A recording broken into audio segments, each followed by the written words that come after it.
Turman. So, Joel, it's good to see you, man. Hey, how's it going? It's going well, man. I'm so glad to have you here. You're in California time. You're all the way there on the West Coast, right?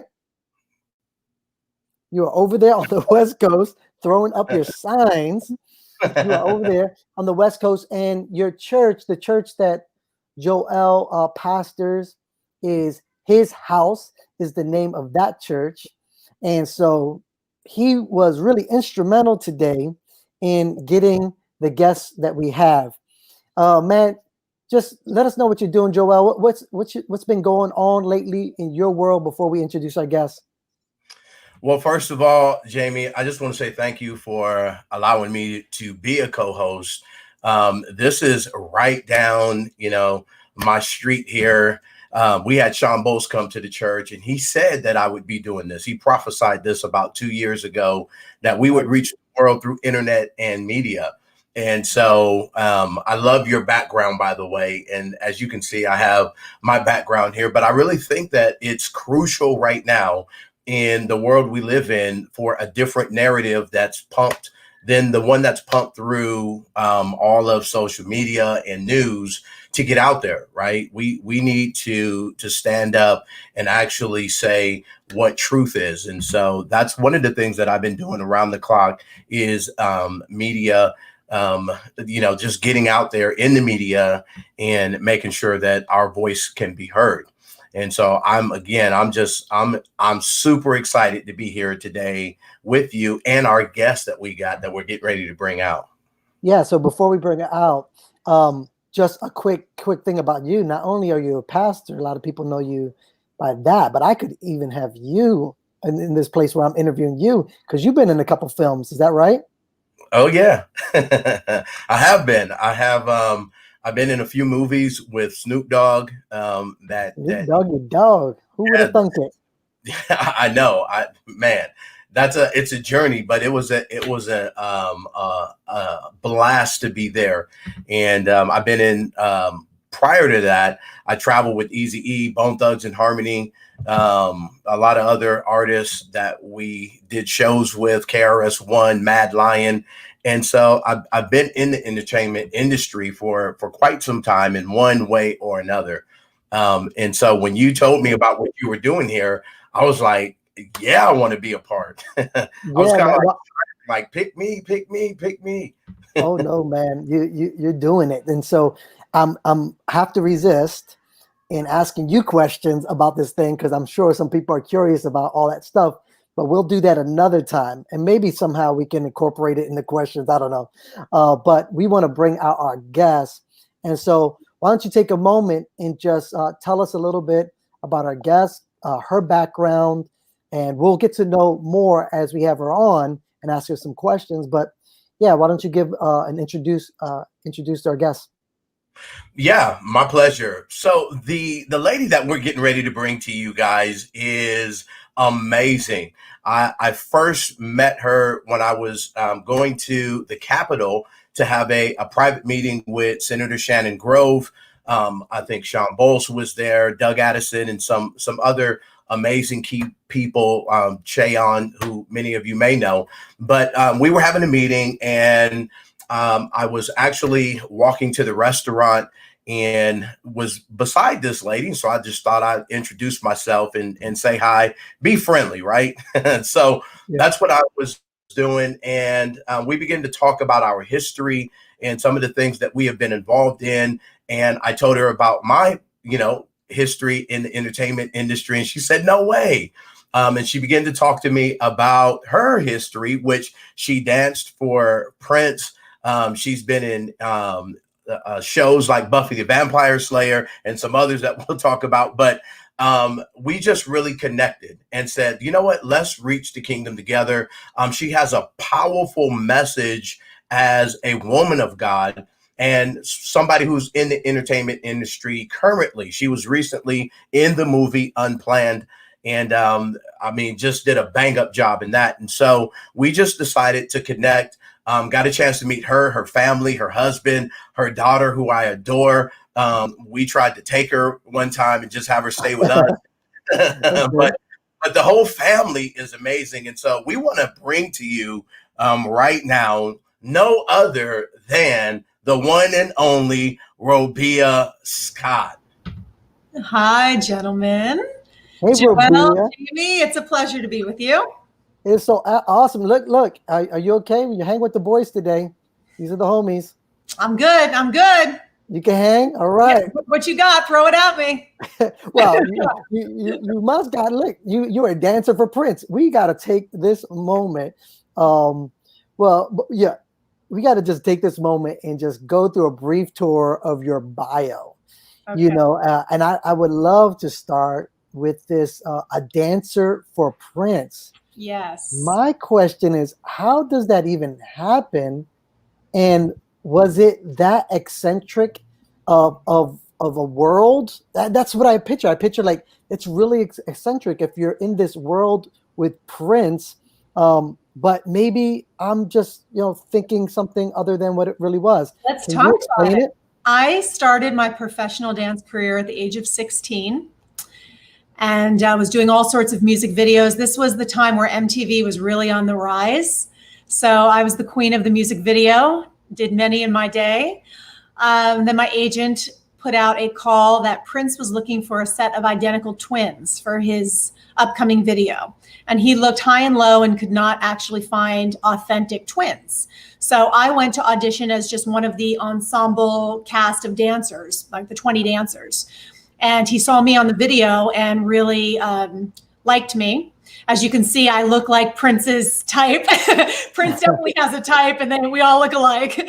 So he saw me on the video and my dancing as well. And there happened to be another dancer who looked a lot like me. And so he wound up hiring us for this twin role.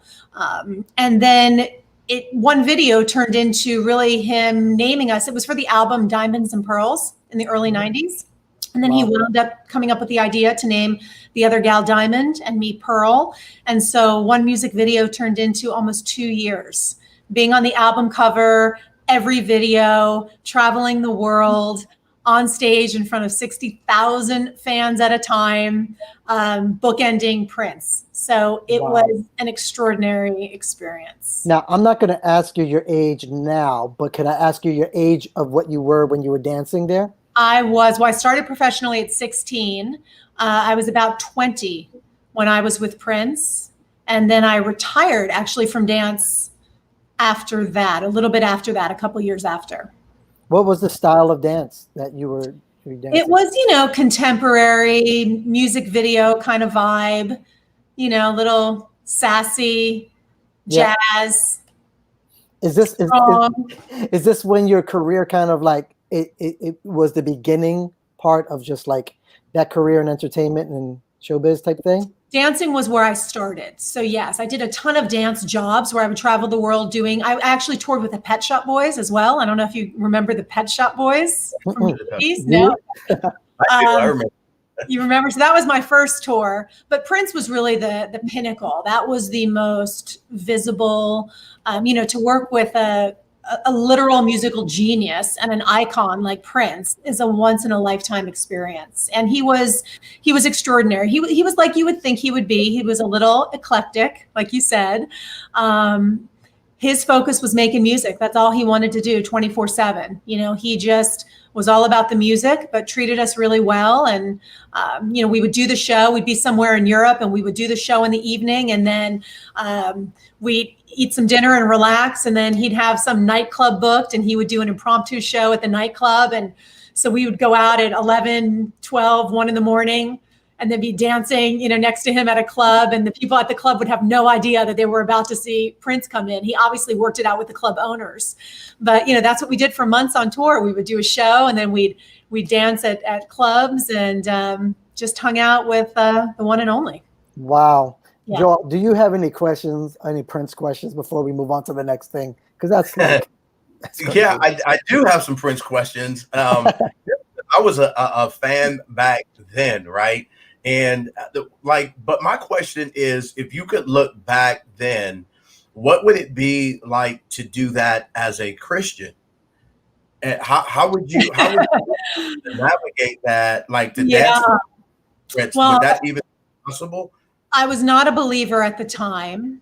Right. I would say that music videos, although they were, a little suggestive, they were nowhere near what they are today. That's true. Yeah. Mm-hmm. I've always leaned a little bit on the conservative side anyway.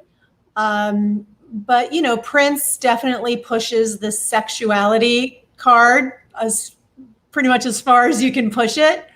So there were probably some things that I did during my time with him that I would not do today, but I don't regret any of the experience.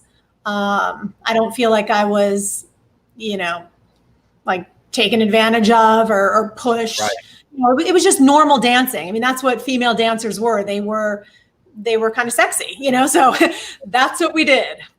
Right. Well, right. now, would you ever let any of your kids kind of see what you did back in the day? They've seen that, and I have a 9-year-old daughter. I would let her see some of it. Mm-hmm.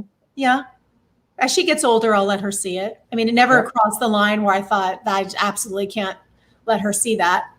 Well, like you said, you were walking with the Lord at that point, and we're going to get to that when that took place. Mm-hmm. So if we move to another part of your bio, then you're on Buffy the Vampire Slayer. I don't know how fast we just fast forwarded there to that, but maybe you can catch us up to that moment. Okay. In my mind, is like, is this what your agent got you into, or were you low key on a spiritual quest that you ended up kind of finding yourself really liking that role or wanting that role?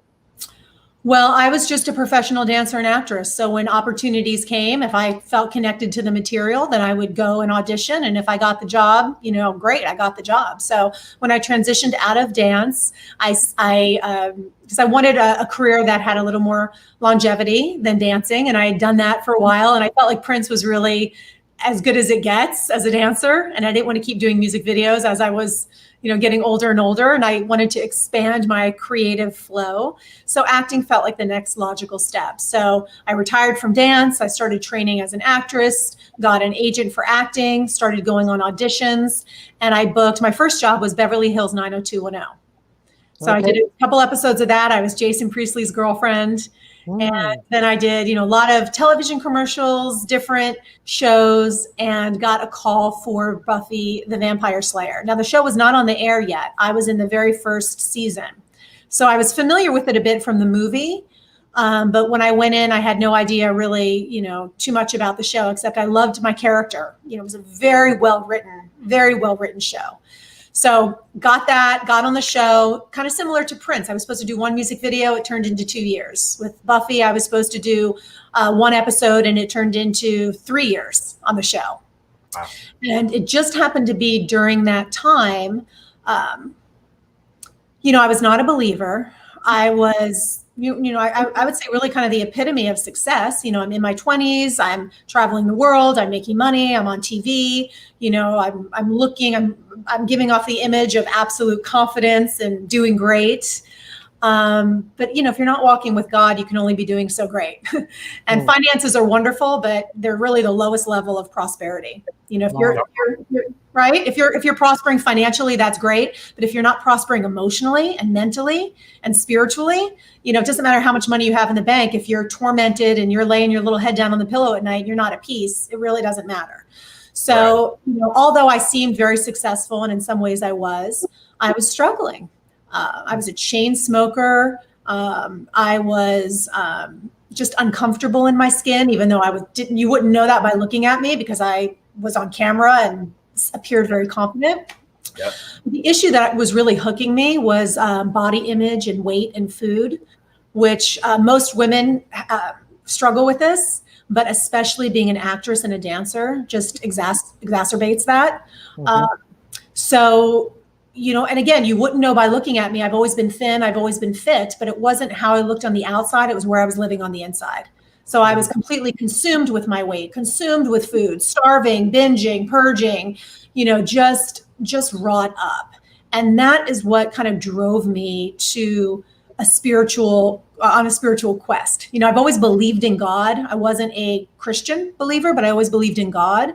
And I just knew I needed freedom. I wanted more. I wanted more success, not just financial success, but I wanted to feel successful in every aspect of the word. So started searching for God, living in Southern California. When you're starting to search for God, usually you don't bump into Jesus first stop. Right. You bump into kind of spirituality and new age and enlightenment and higher power and all of that. So I got into that a little bit. But I was still chain smoking and still bound and still kind of a mess. So I thought something inherently in me knew that if I connected with God in an authentic, real way, that I'd start to get free. It would start to reflect in my life. So long story short, I was open. The Lord was wooing me and kind of drawing me. I wound up becoming a Christian, and it was during my time on Buffy. And so then I'm starting, I got planted in a church. I was growing in God. I was really excited about God. And I'm on Buffy, which, was a very good show in some regards, but it had a lot of occult and a lot of witchcraft and a lot of darkness.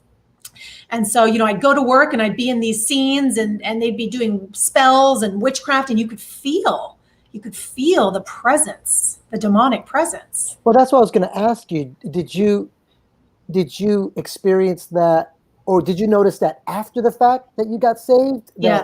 Wait, what's going on here, where before you were not as sensitive to it? Exactly. I don't think I was as sensitive before, but as I started growing in God, started becoming more sensitive to the spirit realm, more discerning, I started to feel uncomfortable being there. And so there was a real tug of war. And I also just felt like, I don't know, God was transitioning me. I'd had a long career in entertainment. I did it for many, many years and I loved it. But as I started to really delve into the Lord, I got so passionate about the things of God. And, as an actress, as a dancer, I was expressive and communicative. And those same gifts that I had used in entertainment, when I started to pray, I just had an affinity for prayer. I could just pray, and I could tap in, and it just felt like, whoa, this feels like what I'm built for. This feels like what I'm supposed to be doing. And so there was a time where there was a transition, and I wound up getting killed off of Buffy. They killed my character, which most actresses aren't happy about, but I actually was like, thank you, God, hallelujah, because I really felt like, there was just a transition taking place. So when that happened, I went on a few more auditions, and you might want to talk about this too, because this is the line where it is hard to navigate. But everything that I was seeing before me to audition for, it just wasn't things that I wanted to do. And I know that actors, there are opportunities for actors, and but for me, it just felt like everything was dark, and a lot of things felt like a compromise, and my heart just wasn't in it anymore. And in prayer, I knew the Lord was telling me that it was time to really walk away from that and to step into ministry. But it wasn't like God was saying, you have to leave what you love behind. I think sometimes people think, oh, God doesn't want us in entertainment. And he wasn't asking me to do this big sacrifice. I just was ready. Yeah. I wanted to sort of let go. So I did. I let go and stepped into a ministry that didn't exist yet. It was a total faith walk. But God is faithful, and that's what I've been doing now these last 20 years. And then, Joel, like you said, it's kind of amazing. I had no intention of going back to Hollywood, honestly. No, I love doing ministry. But then an opportunity came before me to be in this incredible film, Unplanned. So I'm kind of back in the industry now. And I just got another film that I'm doing in another month. So I'm back in. So we're going to be talking about that too. Yeah. But before we talk about that, and I'll let you get to a question too, Joel, but just a real quick question. Did you make any lifetime friendships during that time from the dancing to 90210 to the Vampire Slayer? Were those relationships, anything substantial relationships come out of that? No, I mean, maybe it's LA and that's that transient type of community. Yep. When you're working with people, your family, and you're very close. But then, no, I haven't talked to the diamond half of Diamond and Pearl. I haven't talked to her in years. I'd love to reconnect with her, actually. She's a bit off the radar now. I don't know how to connect with her.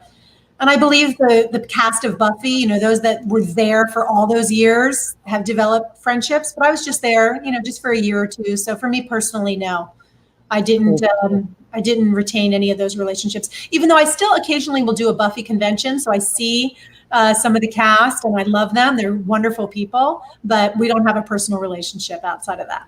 Yeah, I was just curious. Yeah. So, Joel? Yeah, it's pretty interesting when you talk about like your journey. For me, I grew up in a household that my mom was going to church, right? And me and my dad would be at home with my brother watching football on Sunday. And we would go to the big services like, you know, Christmas, Easter. But when you grew up, did you have any influences at all that told you about Jesus, or did you find him yourself? A little bit. I'm Italian, so inherent in my Italian culture is Catholicism. Yeah. So the time that I spent with my grandmother, I would go to church with her. I can't say I felt a real strong connection to it. You know, I was a young girl, and I would be able to bring my girlfriend, and we would just kind of be cracking up and laughing and doing things during church. And so I didn't feel any kind of connection. I felt the strongest connection to God when I was doing my New Age type practices. Yeah. I mean, because there's more for me. I wanted something more experiential. Yeah. And so I know for some people in the Catholic Church, they have that connection. I didn't have that. Plus I was also young. I was not even a teenager. I was a young girl. So by the time I was really seeking as an adult, what I connected with was more of the New Age. And so I did a lot of that for a period of time until God yanked me out of there and put me smack in the middle of the truth. Yeah. Yeah. You know, I kind of say that happened to me too. Like God yanked me out. I was searching though, like you, because of just not being happy. Right. Yeah. Touring, I'm on the radio, I'm living that lifestyle as a, you know, like a rock star, right? With Easy Right. those guys, but you have this hole in your heart that just can't be filled, right? Yeah. And so I'm looking, but it took for Easy to go into the hospital and never come out for there to be like a radical change when he died, you know, of AIDS, and so that shifted things for me. And much like you, I didn't go back for a while. You know, I just dove into the church and started serving. And it sounds like you were super passionate about what you were doing as an actress and a dancer. And then you got saved and that passion followed, right? Yes. That passion just came with it. And I think that happened to me. And so it was interesting when I went back.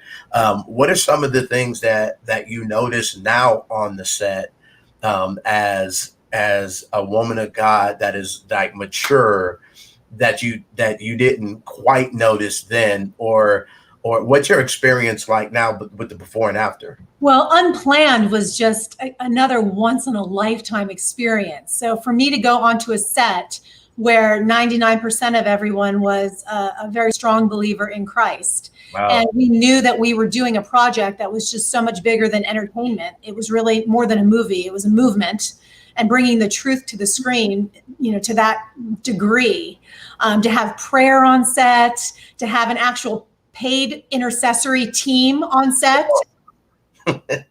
So, you know, anyone who's in the industry understands that when you do a project, there's different departments. There's a hair and makeup department, a wardrobe department, a camera department. Well, Unplanned had a paid intercessory prayer department. Yes. So anytime you were feeling anything, they would come over, they'd pray over you, they'd speak words of encouragement over you. It was a very different experience for me. It was extraordinary. And so now, you know, I didn't know what the Lord was going to do after that, but I had a sense that he had brought me out for all these years, you know, matured me, strengthened me. I'm still full ministry. It's my heart, it's my passion, it's my love. But I feel like media will be a branch of what I do because it is a ministry. It's so impactful. And we reach people obviously in the culture through the media that you won't reach, you know, won't come to church. So it's just a powerful medium to tell a story. Obviously, Jesus told stories, so stories are very powerful. So I had a sense that I would be kind of back in the industry, and I was just waiting to see what would happen. And so another movie has come along, and it's another intense topic. It's Unplanned was based on abortion and pro-life and pro-choice. And this film that I'm about to do, called Pulled from Darkness, is also based on a true story about human trafficking. Wow. So it seems like it's for such a time as this movie. In the last couple of years, it seemed like God really was highlighting abortion and really bringing that to the forefront. And now we're really bringing this topic to the forefront in our world. So it's really cool to see how he's aligning me with, the message that he's bringing forward. And I've got an agent again, which I haven't had in a million years. I have an agent, a Christian agency, because for me, where I am, I can't really, it's not like I only do Christian projects. I would do something if has the right message, but there's, most of what's on television and things like that aren't going to be a fit for me personally. Right. So, I need someone that understands that and is going to bring projects forward that have a certain bent to them, either rooted in faith or like really family friendly and all of that. Yeah, it's good. It's good to have those values established. And if it's a Christian agency, they're going to understand those values. They're not going to be like, well, it's a job, take a job. It's an opportunity. And I felt that pressure in the world. I felt that pressure. Yeah. Back when I was just in LA doing it, certain times when I became a believer and there were things that didn't feel right for me, but your agents didn't understand. My secular agents didn't understand that. They're just saying it's a job, you do it. So, now I'm coming back kind of on my terms. I'm not going to be pushed around. I'm only going to do it if it really aligns with who I am and my overarching message. Okay. So you're talking about it lining up with who you are, right? Yeah.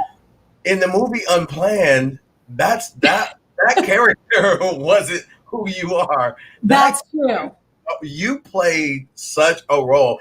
Somebody did amazing at the role when you don't like them after that, right? You're like I'm still working through it right now. Right. I had to remember that you were acting. I was like, but I mean, I cried in the movie, probably half the movie. I'm sitting up there like watching it with Lupita and I'm like trying to hide that. So many men that said I haven't cried in 30 years were crying in that movie. It's hard not to shed a tear. It's intense. Yeah. And I did play, kind of the darker character. But, so I'm not against that, but it has to be, the whole story has to be in alignment. And, to be honest with you, I wasn't sure I wanted to play that character. When I actually read the script and I saw that character, I thought, really? God's bringing me back for this? I can't do a movie where I'm the minister and I'm doing, I'm operating in the anointing and praying for people. This is the character I have to do. And so I did pray about that because I wasn't sure I wanted to step into that skin. I wanted to embody that. But the Lord spoke very clearly to me that this was for such a time as this movie and that he had prepared me for such a time as this to do this role. How did you get into character to play that role? It might sound weird, but I just knew how to play her. From the second I got the go ahead, amazing. I just took a lot of really who I am in terms of my drive and my passion toward ministry. And I took that same kind of fire and that passion, but I turned down all the compassion. So that was really kind of my take on her. She was just super passionate, super driven, very strong in her beliefs, as am I, but didn't have any warmth and had some other motivation there. And then I found out later, because I really didn't want to play her one note. I wanted to make her a person. So I was aware of that as well. But I had many women come to me that were ex-abortion clinic workers. And I can't tell you, I had many women say, you were just like our director. I mean, exactly. So, yeah. Cold-hearted snake. Cold-hearted snake. Cruella de Vil, baby. I was the Cruella.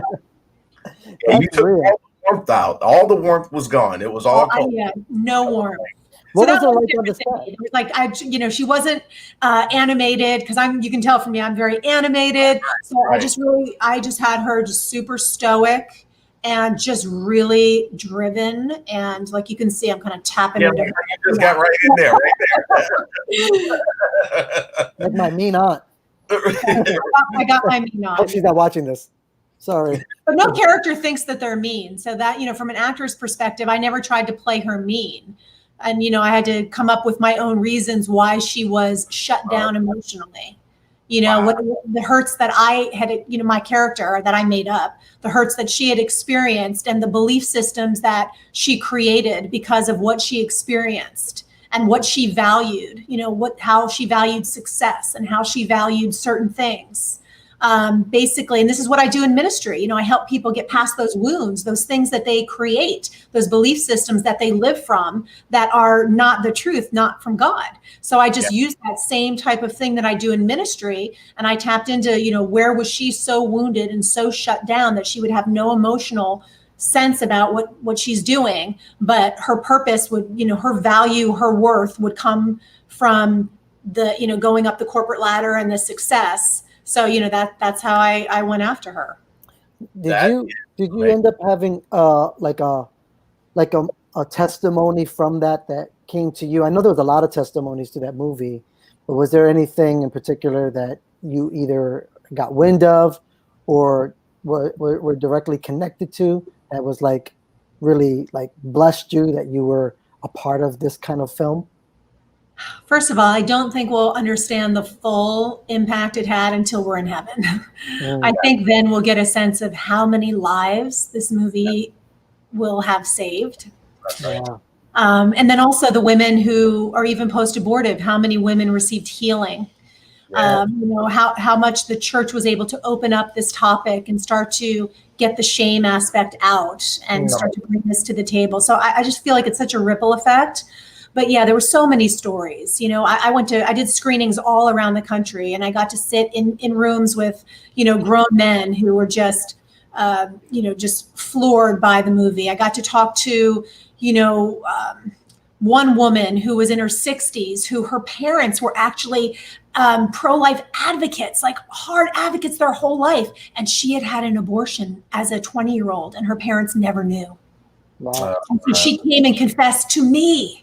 And weeping and sobbing, and I was able to pray for her. And through the movie, she was able to release that she'd been holding on to for 40 years. Whoa. I've heard so many stories of women who were about to, who had appointments to go have an abortion, and they saw the movie and it changed their mind.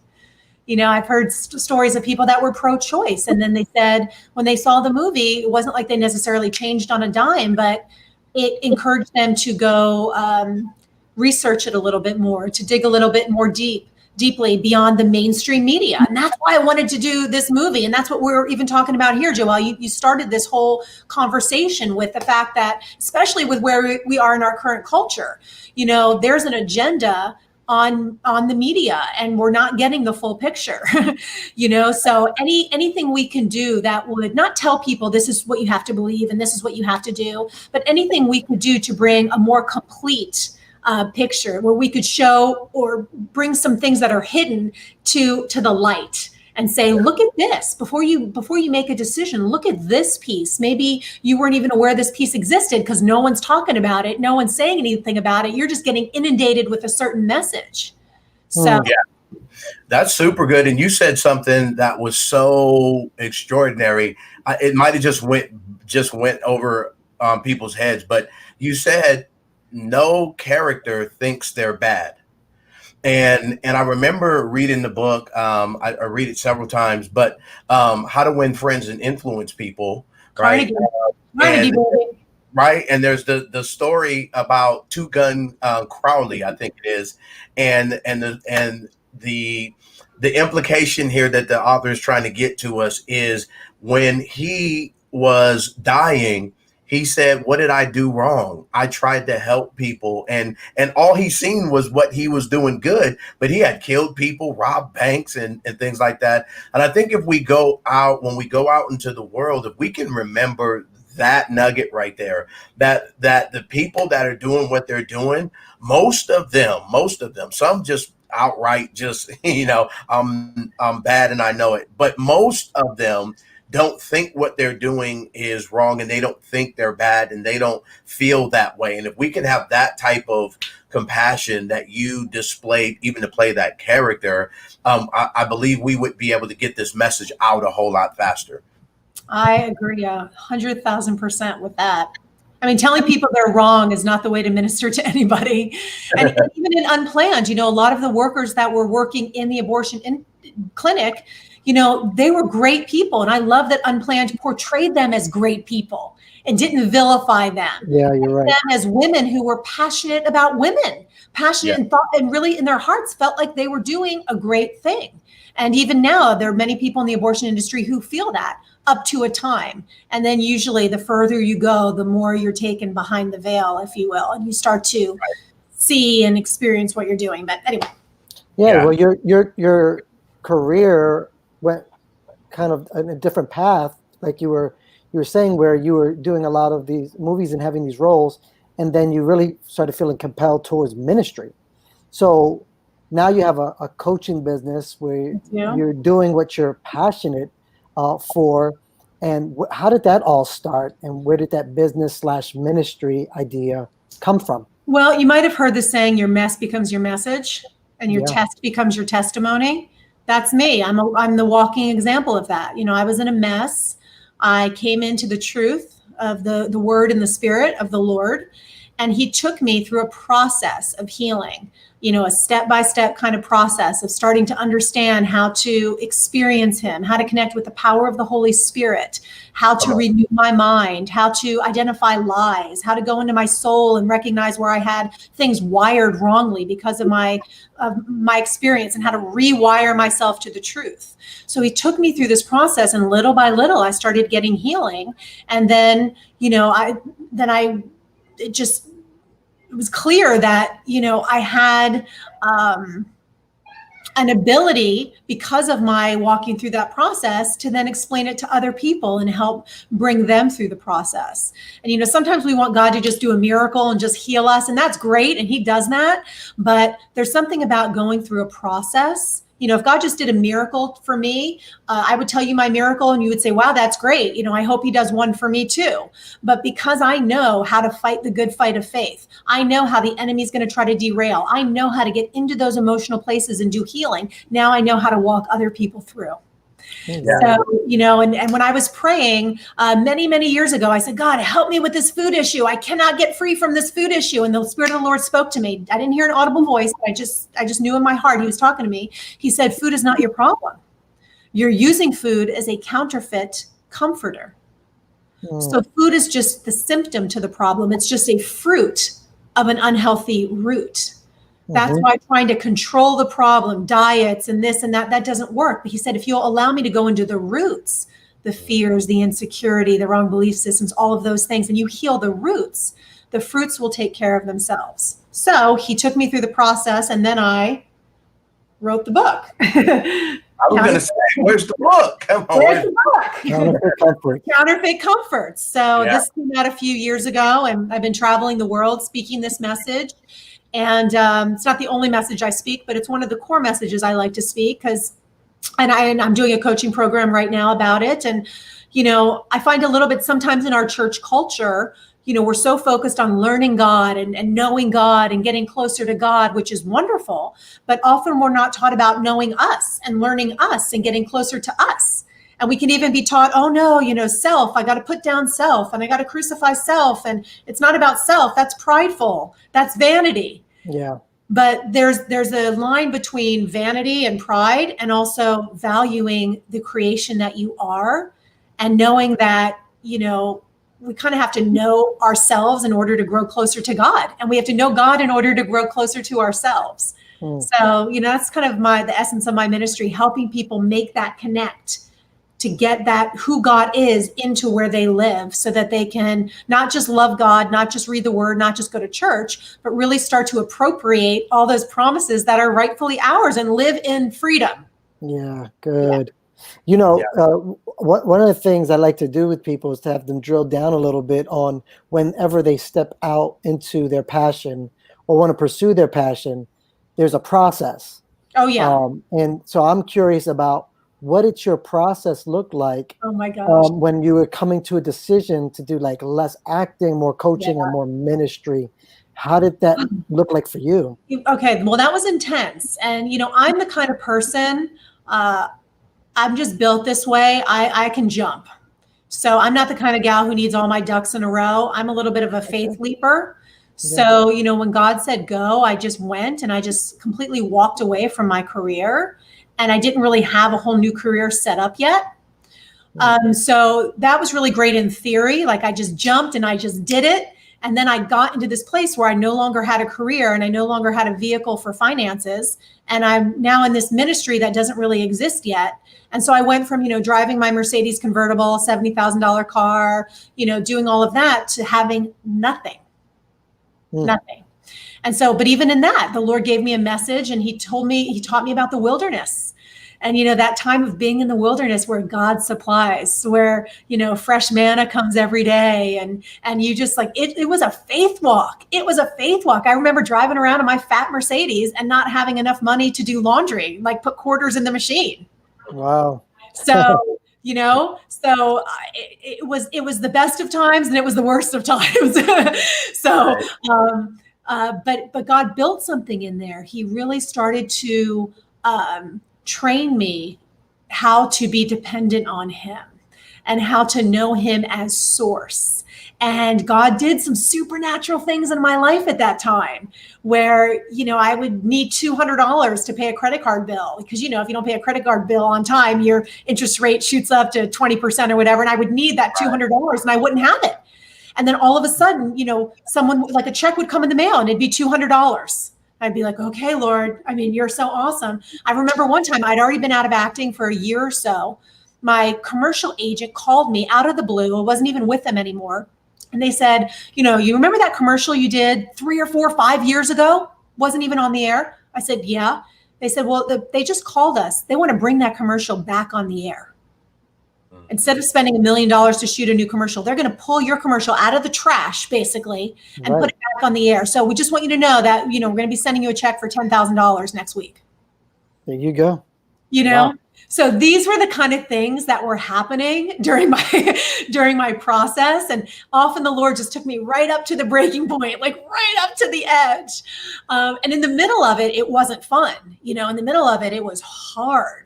But in retrospect, I'm so grateful for that time because it built something in me that can only be built in the wilderness. That's right. And then little by little, I would get invited to speak. And a lot of it was because of my platform, my acting platform and my Prince platform. And so I would start to speak and start to share my counterfeit comfort message. And then little by little, I just, God's faithful. So when he tells you to do something, he shows up.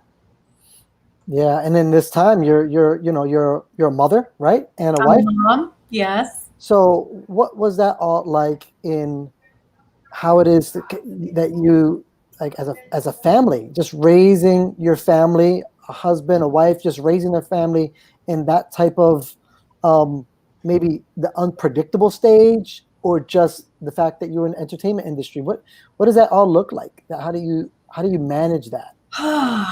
Well, I don't know. I'm just kind of built for faith. And I think even being in the entertainment industry, you have to walk in faith because it's not a regular job. You know what I'm saying? You never really know where your next job's coming from, where your next paycheck is coming from. So this has just been life for me since day one. I'm just kind of taking it step by step. But when I met my husband, I had left acting and I was in that transition time. And and he actually was in a transition as well. So he wasn't working. So it didn't make any sense for us to come together. It just made no sense. And I remember praying and the timing just didn't seem right. And the Lord said, don't wait for all your ducks to be in a row. Just move forward. And so, we didn't wait for our ducks to get in a row. We just, we just did it. So everything I try to do to the best of my ability is just follow the Spirit of God. I'm not perfect. I've made mistakes.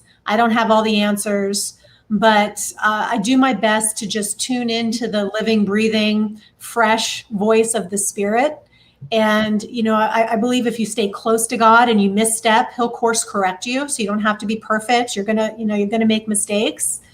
But I just try to do my best to walk in the spirit and not be moved by what I see. Like Smith Wigglesworth, one of my favorites. Wow, I didn't think you were going to go there. Oh no, I'm awesome. There. One of his quotes is, "I'm not moved by what I see. I'm not moved by what I feel. I'm only moved by what I believe." So, that's kind of the life I live to the best of my ability. I'm not moved by circumstances. I'm not really moved by what's even going on in our world right now. Surprisingly, it's intense, but I'm in the source, that's what I help other people do, get hooked into source. So it doesn't matter what's going on in the world, how crazy it might be. If you're in source, he's got you. Well, that's one of the things that I love about you. And I think that, everyone should get the book, right? Because when you were on the 8M challenge and you talked for a while, we had several people go out and get the book and say, I haven't been able to put it down since I've gotten it. Right? And I think one of the unique things about you is helping people find who they are, yes. right? Yes. But your uniqueness to know how to follow the Holy Spirit and to be in tune with the Holy Spirit. And so you're on this journey now that has led you to another movie. And I remember looking at your IMB and going, okay, what is she up to, right? And I seen that you were in the movie, but it didn't say the name of the movie. I was like, oh man! So now you're in this movie, Pulled Out of Darkness. Is that that's Pulled from Darkness? Yeah. What have you been experiencing in this movie that is another intense subject for real? What was the question there? I didn't catch that. What have you been experiencing in this movie now, with your sensitivity to the spirit and all that, in this intense movie about trafficking and all of that? Well, we haven't filmed yet, so I haven't stepped into everything's getting pushed back because of our current affairs. Wow. But but I have sensed in prayer, even in the last couple of months, that this. As soon as we went into this situation in our world, I started hosting an international prayer call. So people have been tapping in. If anyone wants any of this information, just go to my website, robiascott.com, get on my newsletter. You can jump in. I pray every Tuesday, and you're welcome to pray. But the Lord showed me very early on that there was a lot more to know than meets the eye of what's going on in our current culture. There's a real agenda behind what's happening, and it's wearing a mask.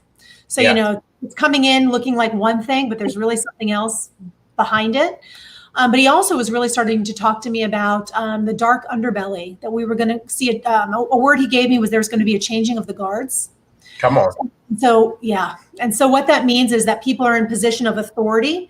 He showed me that people that have wrong motives, that are coming from the wrong place, that during this time and season and all the spheres of influence, politics, media, all across the board, we were going to see people that were not really God's coming from the right place. There were going to be a removal and a putting new guards in place. So for a lot of the body of Christ, we were going to see righteous people come forward. And I sensed that a lot was going to be exposed. A lot of darkness in politics, a lot of darkness in media and entertainment was going to start to be exposed and come to the surface. And so that's exactly what's happening right now. And I do believe that the pedophilia and human trafficking is really where God is highlighting, and we're going to see a lot of stuff come forward. A lot, a lot going to be exposed, and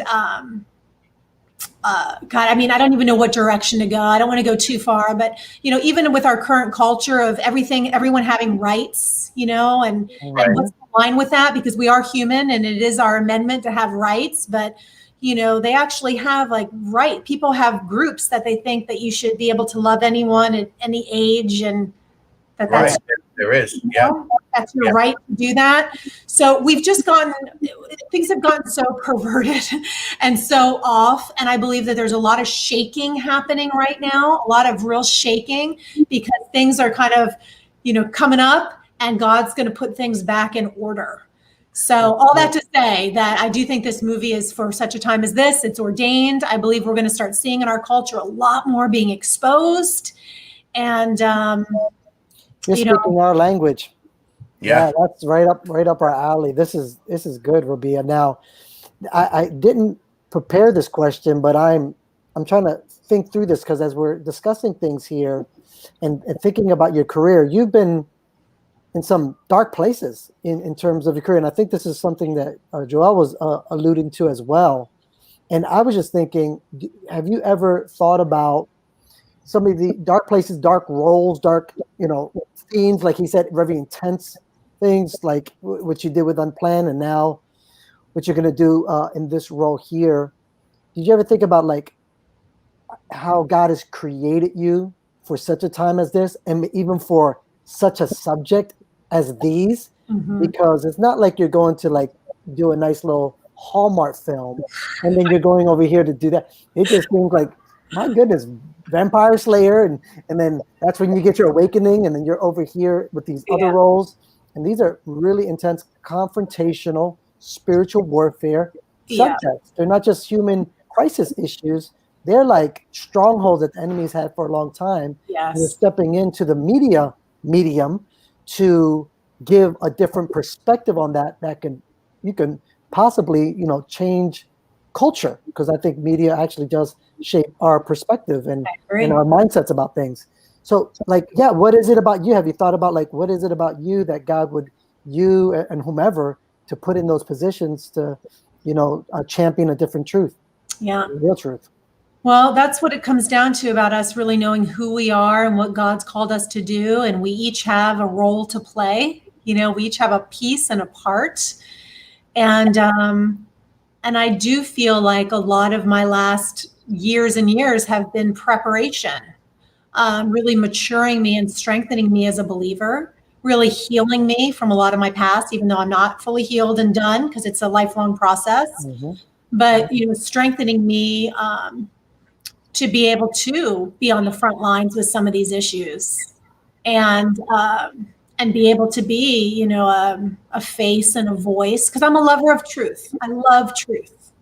Yeah. I'm passionate about truth. And as an artist, that's what art is all about. It's about truth. Yeah. And then being a minister, of course. So for me, I just love the truth. I hate seeing people deceived. I hate seeing people duped. I hate seeing people living from a wrong reality, whether it's their own personal internal or even what they're being fed. I get a little upset with television programming and how it's programming our society and our culture. So if I can be one voice that says there's so much more to know, don't be programmed. Let me bring a little truth in here for you to chew on, to think about, so you can make a decision with a fuller picture. I do feel like the Lord, for whatever reason, is going to use me to, come against some real cultural strongholds. I believe that, he's fashioning me right now too, I think, to really take a stand about feminism, and, to be a woman who is strong the way I am, and who is driven the way I am, and who also believes that we can have a voice and work and do all of that, but who also understands that feminism is not what it appears to be. Just like abortion is not about women's rights, feminism is not about women's rights, and a lot of people, we don't understand in our culture, because we're just duped, because that's what we think it is. We think feminism means equal rights for women, and it actually has nothing to do with equal rights for women. It really has to, it's a much deeper thing, which we don't have to get fully into now. But I believe God, has fashioned me specifically with who I am, how I look, what I do, what I've done, to be able to shift the narrative in these kind of important topics that have just permeated our culture and taken us just in a direction that is not only not godly, it's just not benefiting anybody. It's not benefiting the family unit. It's not benefiting women. It's hurting women. I love women. So I want to be able to say feminism actually is not for women. It actually destroys you. And let me show you how it destroys you. You can be strong. You can have a career. You can have a husband. You can have all those things. But the core root of feminism is not something you want to align with as a woman. Right. I'm looking at this, and I mean, your passion, right? And these subjects, these aren't like light subjects. No, they're not.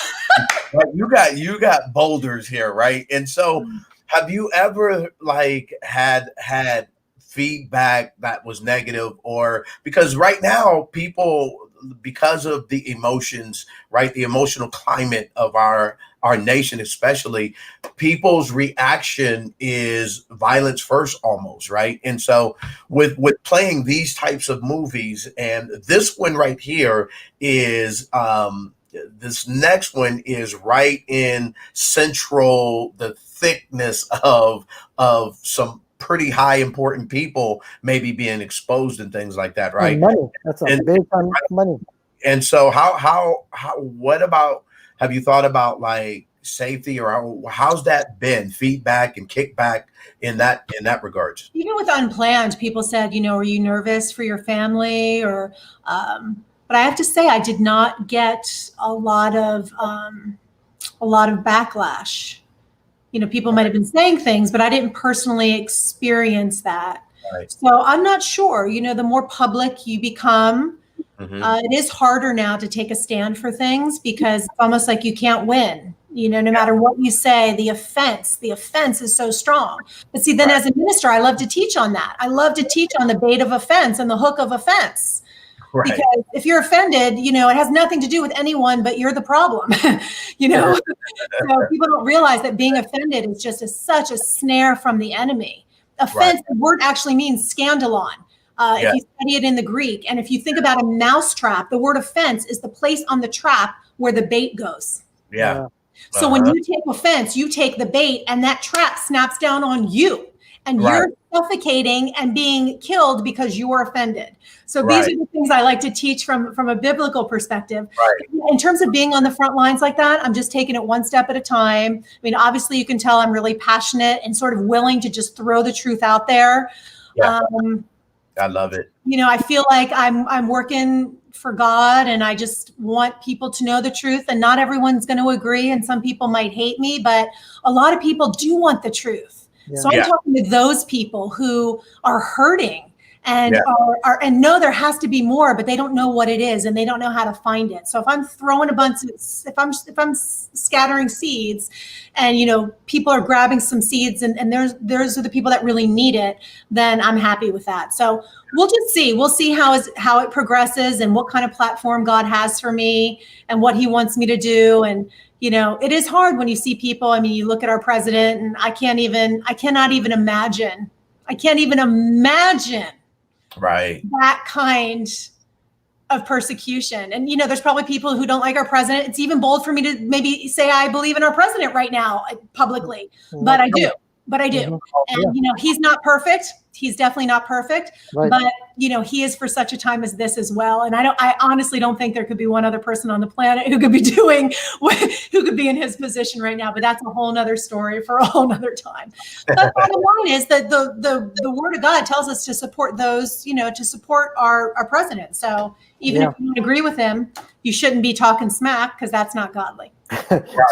So I know what it is. It's a combination of anointing that you have, the Holy Ghost, but it's also the Italian. God is using the Italian part of you as well. So I could see that package of all that coming together. You said it well when you said you're a lover of truth. And so if you're a lover of truth, you're going to have to be okay with offending people, because the truth kind of confronts. Jesus did, right? Wasn't he the rock of offense? People tripped over him all the time because he had hard words for people. Go ahead, I don't want to interrupt you. No, and then the idea of when the first sin that was committed was this illusion of something that appeared to be satisfying, appeared to look like it was the right thing, and only for it to be discovered that underneath that disguise was, all types of evil, and the entrance into what we find ourselves in, that sin nature. That's good. So like you're saying, like a lot of the stuff that's put out there, whether it's feminism, whether it's Planned Parenthood, whether there's just continual disguise that in our sin state, we're going to be deceived. It's only until the light of Christ, the truth of who He is, the way that He provides, and when we have that we're able to discern through the disguises of how the enemy presents this stuff. And it's so important that the church speak up, stand up, show up, and stand with each other, because once we're silenced, then the morality, the conscience of our nation goes with it. And we have been, I think. I think the church has been silenced for a while. And I saw that even with Unplanned, how many churches didn't want to touch the topic, which I was shocked. I mean, I didn't see that coming at all. Because for a lot of actors, they were scared to do the movie, and they were told you might be blacklisted from Hollywood if you do the movie. But for me, I was in a unique situation because I didn't care if I was blacklisted, because I already left Hollywood. So I had nothing to do. So I thought, well, for me, this is actually in my wheelhouse. You know, I'm a minister, so churches are going to blow open the doors to have me come and speak. And a number of them did, but I was surprised that a number of them did not want me. They did not want me to speak, even if I wasn't going to do a pro-life message, because my message is, I said, I don't even, I'm just the actress from the movie, but, look, they didn't even want to touch the topic. Yeah. So, and here we have the church is all closed right now.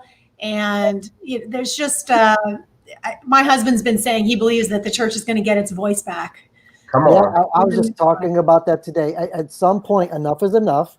And we have to be people who say, all right, when do we stop bowing? Yeah. When do we should have never bowed, but when do we determine that this is a line we're not going to let anybody cross? And so embrace the idea of suffering, of persecution, which the church largely in America has been pampered. Yeah. And so now we're facing some kind of backlash for things, and you're either going to be popular in heaven or popular with man. And I think, you got to determine what's, eternally going to be the right choice and all that. But, again, we're moving towards some, great times. And I do think the church is going to get its voice back and needs to get its knees unbuckled and stop shaking as well in this time. And stop going in the flow of the current of the spirit of this world. The spirit of this world is fear, and we're all being permeated with a lot of fear. And I'm surprised how many, of us are like sheep to the slaughter right now, just following the spirit of fear and just following everything that's being broadcast to us. So we are the silent majority. I believe it's people like yourself, it's people like Joel, it's other people that we are finding ourselves coming to the battleground where our brothers are, like David. We're just coming. We've been serving. We've been helping out at the house. Now we've been thrusted into this place with Goliath. Goliath has a lot of people afraid, the people of God that are his covenant people, and now it's kind of like we're showing up, and we're not gonna be silenced, and we might not be popular with our brothers. Neither was he. But we've got to bring these giants of fear down, and I think that's what you're talking about. Back to these places in the mountain that are going to be, those things are going to be displaced. I forget the word that you use, but they're going to be removed, and other things are going to take their place. Changing of the guards. Changing of the guards. Changing of the guards. Stir up, because I'm doing a 7-day challenge right now on, I call it the 22-22 challenge. Let God shut the door on fear forever. And so in that, some of the things that I do, I was talking about the Goodyear post that went out, where they and their tolerance had said that they'll tolerate Black Lives Matter, but they won't tolerate Blue Lives Matter, right? And so I was talking about that on this broadcast I call the Daily Deliverance, and I was like, I didn't really think about it too much, right? Because it said that you can have the LGBTQ, right? But you can't have MAGA. Like, you can't wear anything, make America great again. And I'm like, okay, how is a company like Goodyear doing that, right? And so I didn't put together Blue Lives Matter, that you can't have nothing about Blue Lives Matter. So I asked, I said, well, what is even Blue Lives Matter? And so somebody commented and said, that's the police, right? And it hit me, and I went off. I just went off, because I, being a Black man, right, have been in situations with the police with a 9 to my head to ask me for my ID. Right. I haven't done anything, but they're using a 9 to get my ID. I've been stopped by the police when I went to record and do a rap for somebody, because it was a turnaround. They asked me, can they search my bags for drugs? And so there's more that I can talk about with that, but I've been in that situation but that doesn't stop me from understanding how important the police are and how great most of them are. The majority of them are, that put their lives on the line every single day so that we can live in a free society, right? And I could not believe that they would say that you can't support the police and Blue Lives Matter. What is wrong with our nation? It's getting scary. Because there's no rationale. There's bad people in every single organization. There's bad people at Coca-Cola. Are we going to stop drinking Coca-Cola? There's some bad pastors out there that are not right. Do we close down church as a whole? You know, it makes no sense. Oh, in their right mind would want to defund the police. Robia, you opened up a can of worms. This is great. She's like Wonder Woman. You see the Wonder Woman movie? We've hit on about 10 of the most controversial topics on earth right now. I mean, where are we going to stop? Oh, jeez. I was thinking about the Wonder Woman movie when she goes into battle and all the guys are like following her. You totally just did that now. You like went into battle. You said all this stuff and we're like, oh, we're going with her. We're just bring down the enemy. We'll expose it all. We'll share where we stand. So good job. Hey, Jamie, this is why I said when I met her, I was like, okay, we can hang out. We can hang out because we just kind of connected that way. She's real people and loves the Lord and knows how to hear his voice and a champion for righteousness. And we need that. We need that in these day and times. Yeah. So Robia, as we close here, can you just give us maybe some thoughts of people who are listening into this? And like you said, you do see some of the things that are happening in the world that are not so right, but you also see some of the things that God is doing in the midst of that. Maybe you can encourage people that are watching this with just some last thoughts about just where you see we are currently, and what would you how you would ask the people to consider where they're at with that. Gosh, that's a deep question. Well, I would say just dig a little bit deeper. I encourage everyone to do deeper research, and just be careful where you research. You know, you can't always research from government-funded sites, and you know, you gotta follow. There's certain people out there that are on the truth train. So if you dig a little bit deeper, you can find that. If you're looking for someone to also maybe share some things that are being released in the spirit, I'm happy to have you join me on my weekly prayer call. I'm releasing a lot of things there that are just coming from the Holy Spirit. These are really intense times. I've never seen anything like it. I can't believe that it's continuing to go in the direction that it's going in right now. But there is a place in him where there really is, you know, not to sound all religious-y, but there's a place where you just know that God has us. And regardless of what it looks like, that you could actually be at peace. Like Paul, you know, Paul was in the midst of, you know, he's in jail and, but was able to still have worship in his heart and still be at peace. And so, you know, the spirit of this world right now, the spirit of the world is always fear, but it's extreme. So I would just say, guard your gates. You know, guard your eye gates, guard your ear gates, be aware of what you're watching, be aware of what you're listening to, and make sure to tune your eyes and ears into some other narratives, you know, faith-filled narratives. Come on. Because God's not worried about our world right now. He's not nervous about it. He's got us. And I really believe more than everything and anything that everything that the enemy means to use for harm right now, God will turn it around for good.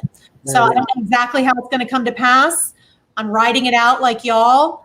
You know, it's more chaos than ever, but you know, we're hidden in him, and the righteous are never seen, you know, begging bread. He's got us. Yeah. He's our supplier. He's our source. And even in this midst, I'm seeing in those that I'm mentoring right now, even in the midst of it seems like a shutdown, God's kingdom is so opposite. He's catapulting people right now. Yeah. He's positioning people right now. They're launching into endeavors they've never done before. He's like, it's really kind of wild. So a lot of the world is shrinking back, but the people that I'm seeing, people that are in our thread, our stream, God's doing, it just doesn't make sense where he's I got a word recently about it's our time to emerge. It's our time for the things that have been hidden to come to light. So some of the dark things that's happening with the dark underbelly, but it's also happening with us and with you, that there's things in you that even though it looks like you're being shut down, that God is about to kind of release you into more destiny, more of your calling, more of who you are, and more healing. So that's what the Spirit's doing. That's what the Spirit's doing. I love it. Go ahead, girl. Get it, Robia. Well, now we're going to just pass around a digital offering basket for everybody. So you better trade into that revelation. Guys, thank you so much for joining me. Joel, thank you for co-hosting and introducing me and to the rest of us to Robia. I flashed the www.robiascott.com. Like she said, there's some things happening that. And Joel, with you, there's a 22-day challenge that people can hear about. Is that a 7-day challenge right 7 now? Day, I'm sorry. Yeah, if you go to 2222challenge.com, we're on day 5 of 7. But it, as I say, gets gooder and gooder. So just hop in. Well, I want people to know if there's great content because we need a lot of it. People are just scrolling through their social media and they're getting entertained by all this stuff, but they need to begin to engage the right type of material. And this stuff right here is life-giving. So appreciate what you guys do for the kingdom and being on with me here. I'm sure a lot of people are blessed by what we shared and going to be blessed. Thank you for what you're doing, Jamie, and creating this platform for truth. I appreciate you.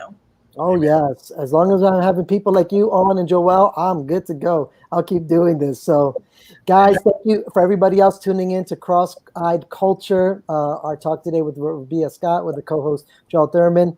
And so we'll see you next week on another episode. And next week, I'll just give you a sneak preview. I think we're going to have a wrestler from back in the day, WWF. You have to check it out to find out more. Cool. Bye, guys.